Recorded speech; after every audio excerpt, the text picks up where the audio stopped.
Let's dance! What a twist!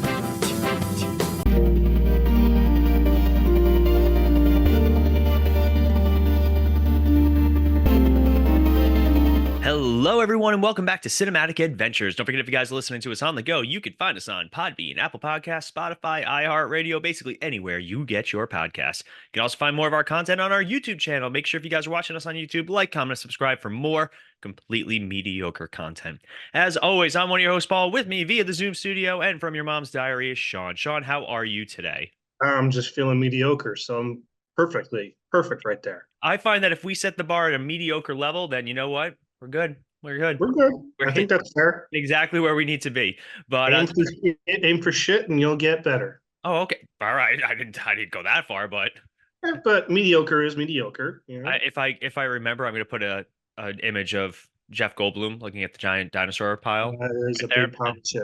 and I'm going to put it right there. All right. But anyway, we are back, and this week we have a fun topic that we're going to be talking about. We're not talking about a specific movie, but we are going to be talking about some of the greatest movie plot twists and endings of all time. So Sean and I have each compiled a list. We're going to go back and forth and kind of discuss each movie. Now, that is also to say, there will be spoilers. Some of these movies are older, some of these movies are a little bit more recent, but there will be spoilers for any of these movies that you haven't seen. So make sure if you guys haven't seen a movie that we're about to discuss, just pause, see the movie, and then come back if you remember. But anyway, all right. So, Sean, would you like to kick us off with number one on your list?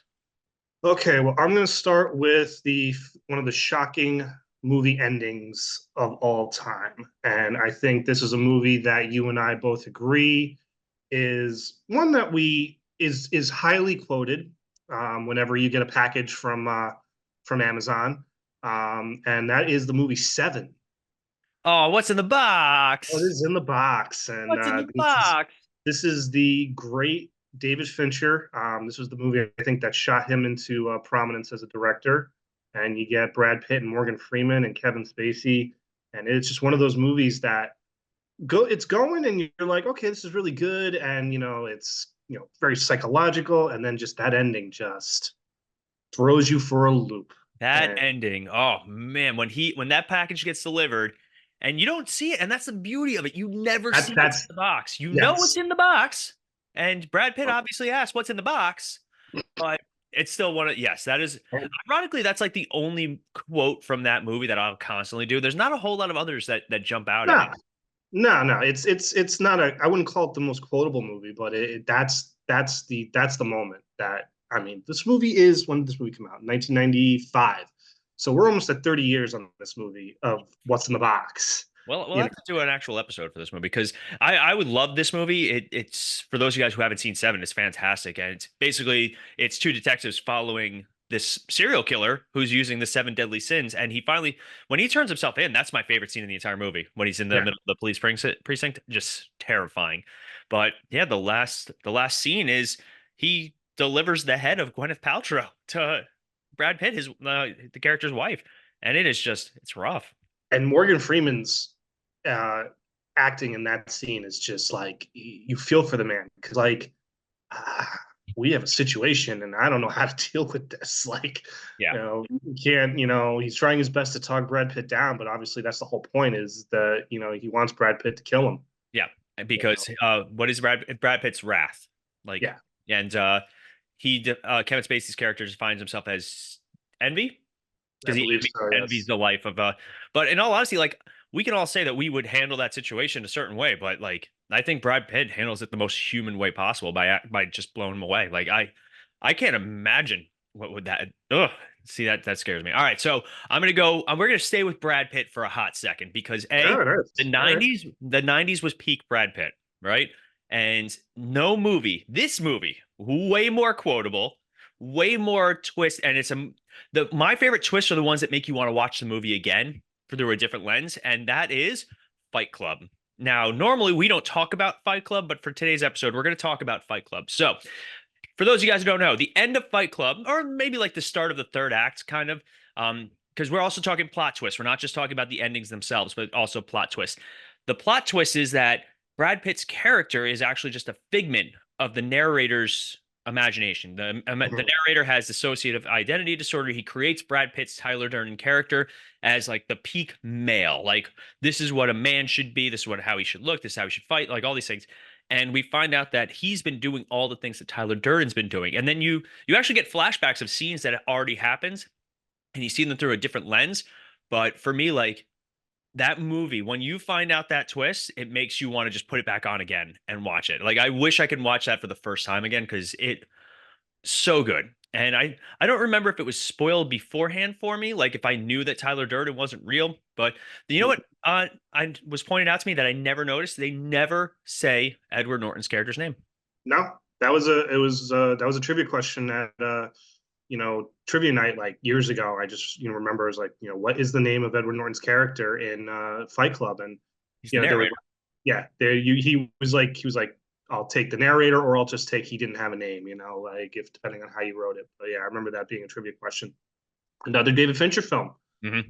And The man is just fantastic at these suspense thrillers, and really taking the audience on a ride that a lot of times you don't forget.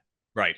I thoroughly enjoy Fight Club. It's one of those movies that is more and more relevant every year, and just Mm. especially the way that our world's going sometimes. But like, it's so iconic. It is so good. It is so well acted.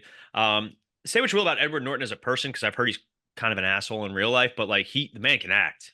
I love Edward Norton. You I know, think he's one of the best actors out there. I mean, the man goes from American History X to Fight Club to The Hulk to Death to Smoochie. Playing a Barney like children's television actor. I mean, I just thought that was great, you and love so that. You love that. This I movie. do love that movie. I think that movie is such an underrated gem. All Um, right.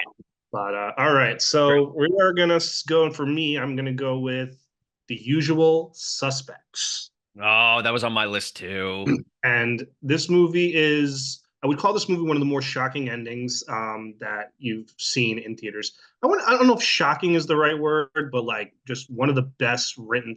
I think it's one of the best written films of all time. And just that scene where Chaz Palminteri is staring at the board, and he immediately is noticing all these little bits of information that he recalls from what Kevin Spacey has been telling him all day. I mean, it is just. I mean, I saw the spoof and Scary Movie before I saw, the original movie, but it doesn't take away from the shock of what they just threw at you. And then, of course, the scene of him limping and then walking normally, and takes his fingers, which were glued together, and like snaps them. Oh, just it is. I think it's one of the best endings ever in movie history. And again, it's another movie ending that makes you want to rewatch the film and Because see like you what want did to, I yeah, miss. yep. It's so good. Oh God, I love that movie. You know how the original tone of that movie was supposed to be, right? Nah, what was it when They wanted it to be like a much more serious movie, but then like they started doing like obviously the interrogation scene is probably the oh, most that, iconic shot of the entire movie, like the whole yeah. them all standing there. And apparently I think it was the Baldwin that was in it, could or no, Benicio del Toro, he couldn't stop Yeah. crying. And so that's why they're all giggling because he just keeps letting them rip. And it became one of the most iconic scenes in the entire movie. So Mhm. yeah, for me, oh man, that's such a good movie. I gotta watch that movie again. I haven't seen it in quite some time. But yeah, same thing. I saw the Scary Movie spoof before I saw the actual movie. All right, let's see. Now here's one. I don't think you've seen this one, but I put it on here because the ending is just it's actually just kind of messed up. Old Boy. Oh, okay. Yeah, I have not seen Old Boy. So there are two versions. There's the original Korean film, and then there was a Josh Brolin remake where it was Josh Brolin and Elizabeth Olsen of all people. And Mm. for those of you guys who don't know, the movie takes place. This Korean businessman gets locked up unexpectedly in this room. He's in there for a couple of years, I want to say, and then he's mysteriously released, and he's trying to figure out like why was I locked in this room? And the whole time he's like fight training and all this stuff, and he meets this girl, and the plot twist of the end was the guy who imprisoned him arranged for him to meet this girl. It's actually his daughter, and they canoodle. Mm. And then like he finds out and he's like horrified and all these things. And the movie just kind of ends with him. We're not sure where he's at, and it's just such a great plot twist, and just it was unexpected and unfortunately gross. But it's such a good movie. There's this infamous hallway fight scene. It like as much as Daredevil defines hallway fight scenes for like television, this movie defined them for for film, and it is fantastic. Mm. But I obviously you haven't seen it though. I have not, but now I want to. It just I sounds just really good. spoiled it for you. I've known about it. I'd say it is what it is. It is what it is. All right, go ahead. You got one? Yes, I do. I have the uh, Martin Scorsese 2006 Oscar winner, The Departed. Departed. Departed. This movie is, I feel like this movie has kind of, it's not as memorable to a lot of people. It's been, God, 18 years since this movie came out. It clearly is not, in my opinion, up there with a lot of the other Scorsese films. But I think it's just what's so good about this movie is the ending. I mean, it's one of those endings where you do not see this coming at all. You think, okay, great. Matt Damon's going to get caught. DiCaprio's going to turn him in. DiCaprio's going to end up with the girl. All great. And then you get that elevator scene, and like, what the f just happened? Mm-hmm. I literally just saw DiCaprio get his head blown off. Like, what the f? And you're like, is Matt Damon going to get away with this? Like, is this how this movie's going to end? Like, I'm going to be really ticked off. And it's going that way. And then we get, I think even better, we get Mark Wahlberg, just finishing him off. And I love that scene because Damon's just like, all right, just do it. My life's miserable. I got nothing to live for. Just do it. Yeah. He's covered his shoes. He's like, in like a gym outfit. It is just like, it's one of those. I think that movie's more memorable for that ending than really for anything else. Obviously, it wins Best Picture of the year, but I want to say that that ending was actually a rewrite or a reshoot because it's found that the movie just ended in such a downer note. But I'd have to double check that because the movie does end and like with DiCaprio dead and the bad guy wins. Like he gets away with it, and it's only because they never explain how Dignam knew what was going on. Mark Wahlberg's character. You want to assume that like Leo sent him something, or like he kind of. Or he's been following Damon since he quit the force after Martin Sheen was killed. Because like after Martin Sheen gets killed, like Damon gets full access, and Wahlberg's like, screw this, I'm done, and he walks out. And you don't see him again. You literally do not see him again until that ending scene, and you're just like, holy shit. I still love the scene where the two of them fight and like, and then he puts him on leave. And he's like, I'd rather hand in my paper. The world needs plenty of bartenders. I love that line. I don't know what it is, but just it always makes me laugh. And let's keep it going with Leo. All right, you ready? Leo. We did not plan this list, by the way, and the fact that we're segueing into each other's is a lot of fun, and I'm going to keep it going. So this movie, one of the most, I don't want to say it's a plot twist per se or like an unexpected ending, but the ship sank, dude. We know this. Yes, the ship sank. Oh, dang it. He could have fed on that. He could have fit on that door. Rose was just selfish, all right? And then she threw the diamond in the ocean. Never mind. But the movie I'm talking about is Inception, an ending that caused endless debates and fan theories and all these things. So let's go back. For those of you guys who haven't seen Inception, what are you doing? Like, go watch Inception. It's a great movie. Have a Leonardo DiCaprio marathon. Like, I think that'd be a lot of fun. So Inception, it's all about dreams, like going into people's dreams and stealing information, which is called extraction. But Inception is putting an idea in somebody's head, and that's the heist. It's like a brain thought heist, which is awesome. And it's Christopher Nolan, so it's got beautiful visuals, beautiful sound, all these different things. It's the first time I really saw Tom Hardy. Yeah, that was because it was right after this movie was Dark Knight Rises, and this was the first movie really where he kind of stood out. Yeah. Don't be afraid to dream a little bigger, darling. Joseph Gordon-Levitt. That's another one. Joseph Gordon-Levitt. That was like him coming back into the prominence, I think, for me. Yeah. Yep. Went from Third Rock from the Sun. That was him. Yep. Third Rock from the Sun. And of course, Angels in the Outfield. We love Angels in the Outfield. But so Inception ends with Leonardo DiCaprio. He pulls off the job that he's supposed to do.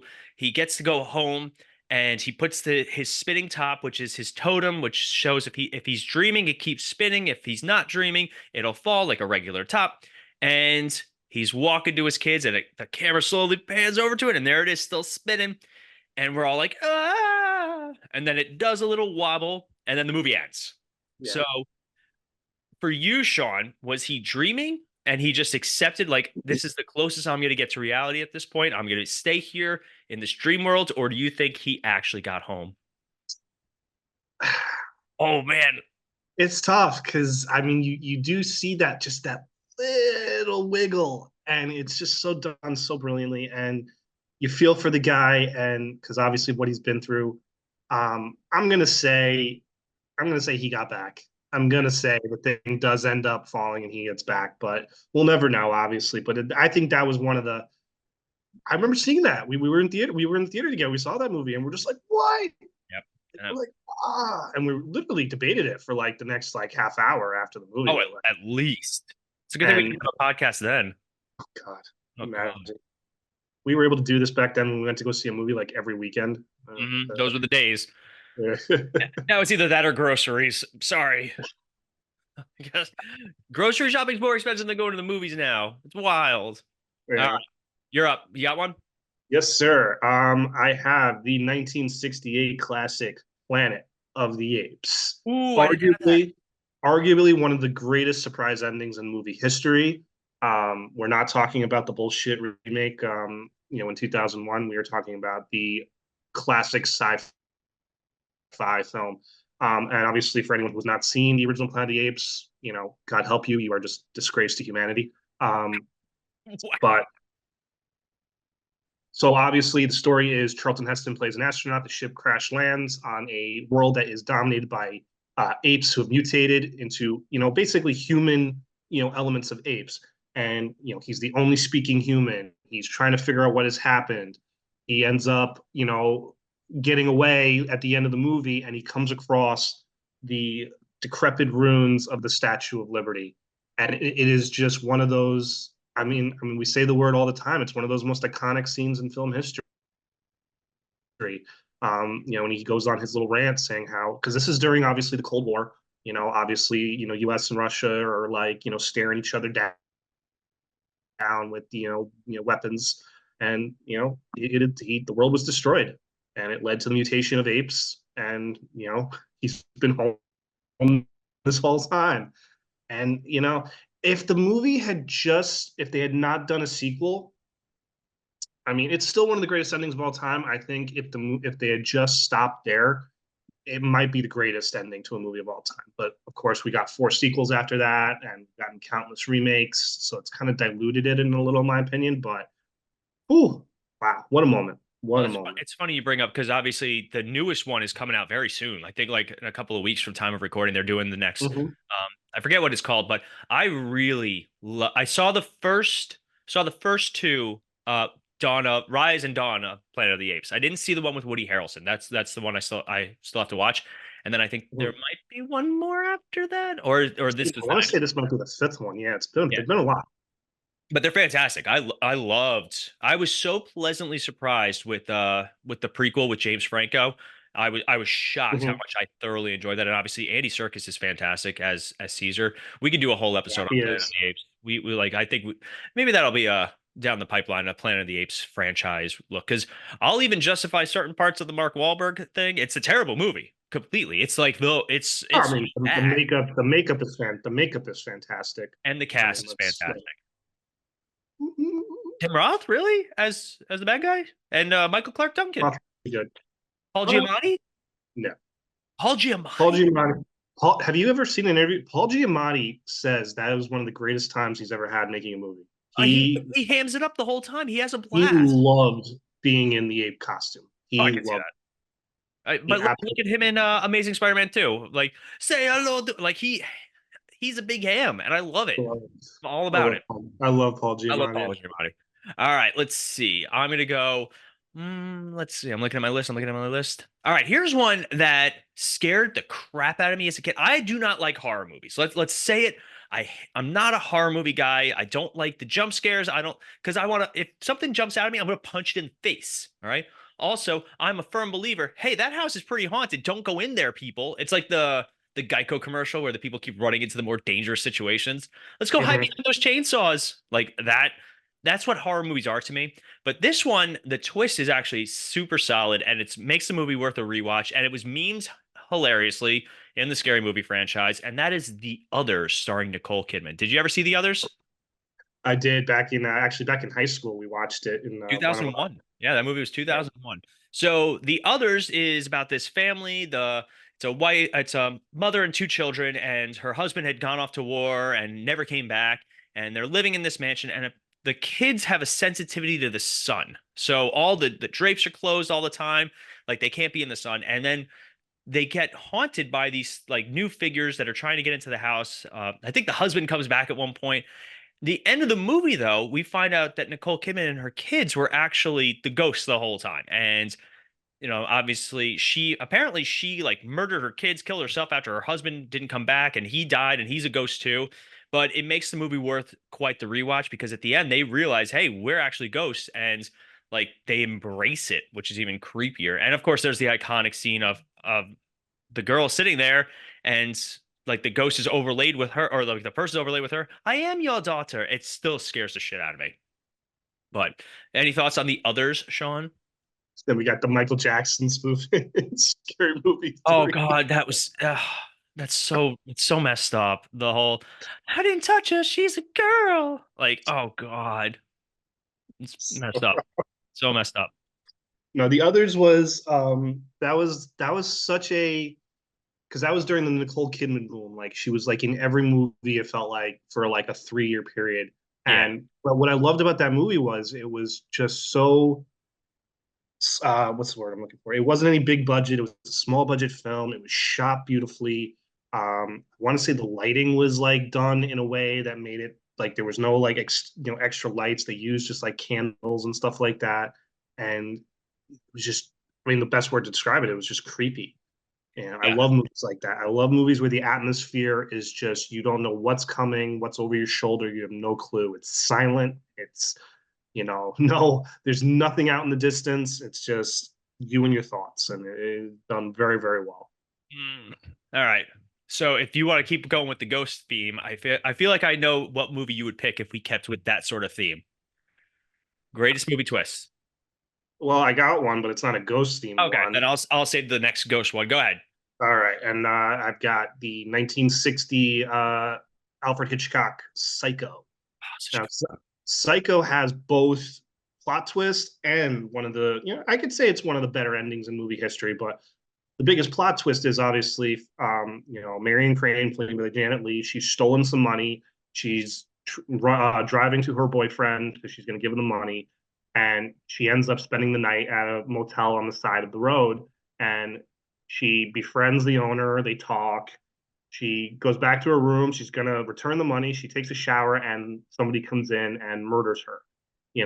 And at the time, 1960, Janet Leigh was a huge movie star, and like we're only a half hour into the movie and the star of your movie is dead, and no one had ever seen that before. So the plot twist was taking this storyline, basically throwing it to the side, and it's like, oh hey, this guy you just met 5 minutes ago, the story's about him now. And it was something that the audiences had never seen before.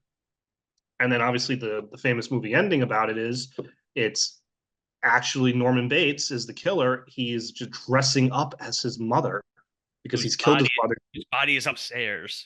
Body is upstairs, and he keeps the skeleton as best as it keeps. And he talks in her voice, walks around the house in her clothes, and he's basically schizophrenic. He is he talks as himself, and then he talks in the mother's voice. So he falls in love with Marion Crane. His mother's jealous, and the mother kills her. I mean, it is, even to this day, it's just one of those movies that you still can't believe was actually made. You're like, wow, how'd they get away with this? And that's what makes this movie so fantastic. And if you listen to our previous episode about movie urban legends, we bring up that movie and the infamous, famous flushing toilet, the first one ever seen on film. True that. All right, I got to hear the ghost one. What do you got? Really, you didn't think of this one? I'm kind of surprised. It very well could have. I'm just blanking on what it is. And of course, I am talking one of the most iconic of our generation was the M. Night Shyamalan first film, There you go. The Sixth Sense. Now, M. Night Shyamalan became famous for his plot twists, and we'll talk about his biggest movies first, right? Because Are You Afraid of the Dark did it first. Are You Afraid of the Dark always did it first, right? But M. Night Shyamalan, I'm going to talk 3 movies of M. Night Shyamalan. I'm going to talk really quick: Sixth Sense, Unbreakable, and Signs. Signs is less of a, like, he did plot twists in like The Village and stuff like that, but God, his movies got bad, but those three were fantastic, and they're still watchable. They're still really good. I'll even put what's it called? Not Glass, because I hated Glass, but Oh, what was the one before it? Split. what? The twist of finding out that it was a sequel to Unbreakable at the end was so good. But you have the Sixth Sense where you find out Bruce Willis' character was dead all along. And again, it makes the movie so rewatchable because even though they show scenes of like him reliving some of the moments in the film where like you think his wife is just ignoring him and stuff like that, it's a great scene when he realizes that he's actually been dead the whole time. And again, makes the movie worth a rewatch. Signs not as much of a plot twist. Like there is really no plot twist of it besides the water thing. Yeah, the water thing and the I guess the stuff with his wife Yeah. and how she kind of like had a premonition about it or something like that. It's Personally, I thought watching the movie, I thought that the kid was actually an alien or like part alien because like she doesn't like water the whole time. yeah, There's a like running they theory. just to have the water just build up and build up and build up. Unbreakable though is I think one of those that was a good one. Yeah. Unbreakable. I haven't seen that movie in so long. Well, Unbreakable is a very slow movie, especially nowadays. It was the first really just out there superhero type film where it's really kind of explored the superhero landscape. But Mhm. when you find out at the end that And Sam Jackson has planned all this. and he did all of it, he killed hundreds of people just to Yeah. find, and like, oh my God, it's wild. And again, it's super grounded. It's very grounded in real life. Like basically, Sam Jackson is so breakable that he believes that on the other end of the spectrum, there has to be somebody whose bones are denser, who has thicker skin, like all that stuff. Like it's not outside the realm of possibilities, which is even more fun. But then, yeah, you find out at the end that Sam Jackson was so desperate to find this other person that he killed a ton of people to do it. And it is such a great twist, such a good twist. And then they tried it in Glass. It didn't work. Glass was I hated Glass. Did you ever see it? No, you guys went to see it and you said it was so bad that I was just like, okay, It I was don't need so to watch this. Split was fantastic. I really like Split. And obviously James McAvoy kills it as that character because he plays a ton of different characters. But oh Yeah. my God, Glass comes out and it was the disappointment in almost every capacity. But yeah, it's I just mean, M. Night Shyamalan arguably had probably one of the better first three movies a director can have. mhm. And just it got to his head. He just, the stories just kind of became a little too predictable or just not good. I mean, literally, he did not have I mean, depending on who you ask, some people like The Village, some people can't stand The Village. Eh, But like The Village, Lady in the Water, Remember the Happening. I mean, they were all just like bombs. mhm. They just, and then I mean, I hate to say it, he became a joke. Whenever you saw his name attached to something, you were like, oh, all right, I don't need to see this. Here we go. Remember when that elevator movie came out, Oh, Devil. Devil, and they were like from M Night Shyamalan. We're all just like, oh, all right, The we're whole good. theater groaned. I remember when we were seeing, I don't remember what movie we were seeing, but that trailer popped up and it said from M. Night Shyamalan, and everybody's like, oh. All right, we got one more each. Do you think we could do one more each? Oh, absolutely. And I got a big one All that right. and that is Star Wars Empire Strikes Back. Ooh, that is a good one. One of the most unexpected endings, probably also in movie history. You get the famous line, "I am your father," Hmm. and I, I wish I could go back to 1980 and be in a movie theater to see that live because I can only imagine the craziness that ensued. I mean, there was no internet, there was no anything to like for people to express their shock or anything like that. I always think of I don't know what episode it's from The Simpsons where they flash back to like Homer and Marge.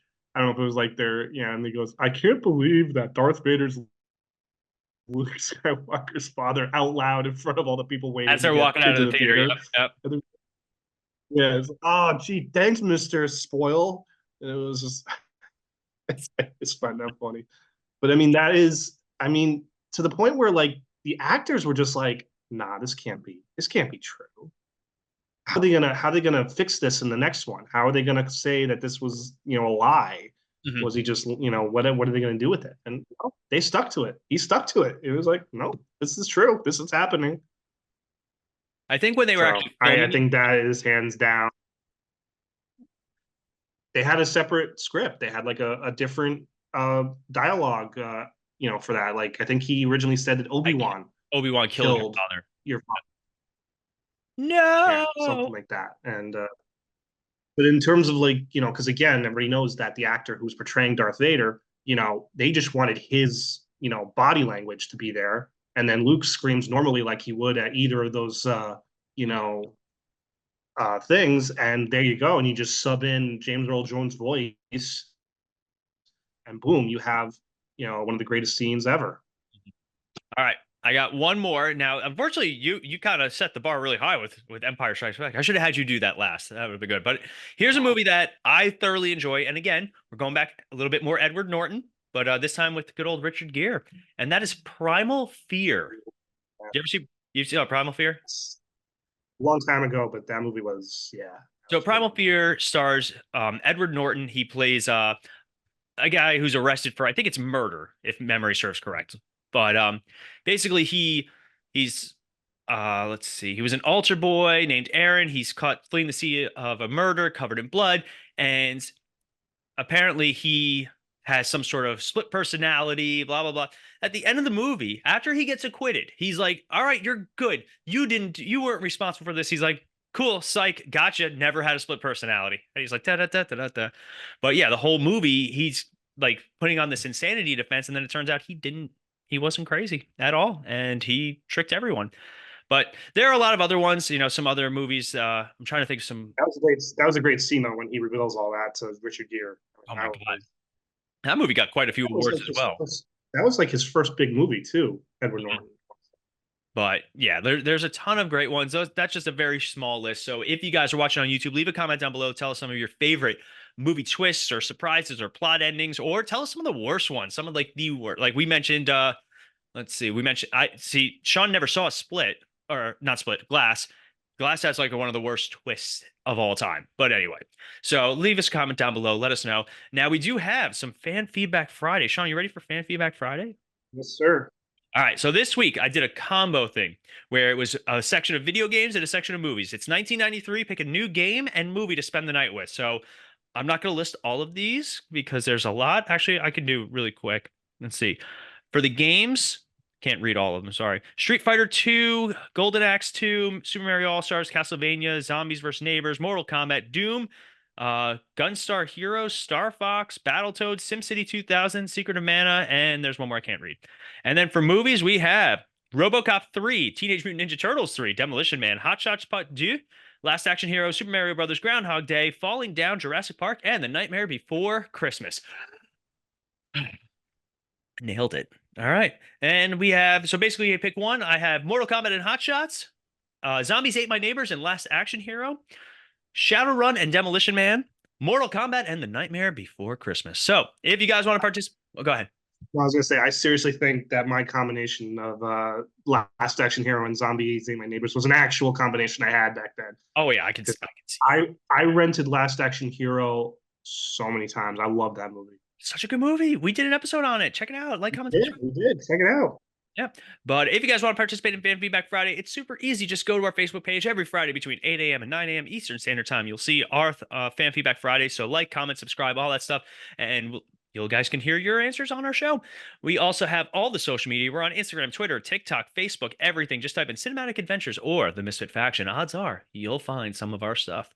But I think that's going to wrap us up today because I don't have a plot twist for the end of this episode. You just see This Robbie pop up. Multiverse fan cast all along. The magic was inside you all along. You just didn't know. Oh wait, there's Ronnie right behind you. Is Dumbo a plot twist, like an ending where he could fly the whole time? I'm going to count it. I'm going to count that as an unexpected plot twist. Dumbo can fly the whole time. Plot twist. On that note. Yep, there you go, Sean. You're welcome. And on that note, as always, I'm Paul. I'm Sean. And we'll see you guys next time.